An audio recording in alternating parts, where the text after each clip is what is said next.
سوال یہ پوچھا جاتا ہے کہ نماز جنازہ کے اندر جو ہے وہ سلام سے پہلے ہاتھ چھوڑنا کیسا ہے؟ سلام دیکھیں، نماز جنازہ کے اندر جو ہے وہ نماز جنازہ سے پہلے کسی نے سلام سے پہلے ہاتھ چھوڑ دیے تو اس کے اوپر نماز جنازہ کے اوپر کوئی فرق نہیں پڑے گا، نماز جنازہ ادا ہو جائے گی، کیونکہ وہ جو ہے ذکر اذکار ہے، یعنی دعا وغیرہ پڑھنا اور درود شریف وغیرہ پڑھنا یہ ایک اذکار میں شامل ہے، اور ذکر کے اندر جو ہے وہ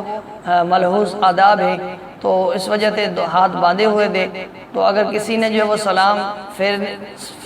پھیرنے سے پہلے جو ہے وہ ہاتھ چھوڑ دیے تو اس سے نماز جنازہ کے اوپر کوئی فرق نہیں پڑے گا، نماز جنازہ ادا ہو جائے گی۔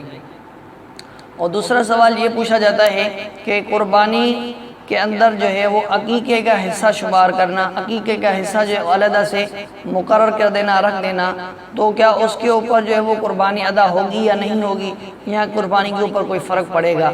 دیکھیں، قربانی کے ساتھ یعنی جو قربانی کے لیے جانور وغیرہ خریدا ہے تو اس قربانی کے جانور کے ساتھ عقیقے کے لیے بھی ایک حصہ مختص کر دینا، عقیقے کے لیے ایک جو ہے وہ حصہ رکھ لینا، اس سے جو ہے وہ عقیقہ بھی ادا ہو جائے گا اور جو ہے وہ قربانی بھی ادا ہو جائے گی، قربانی کے اوپر کوئی فرق نہیں پڑے گا۔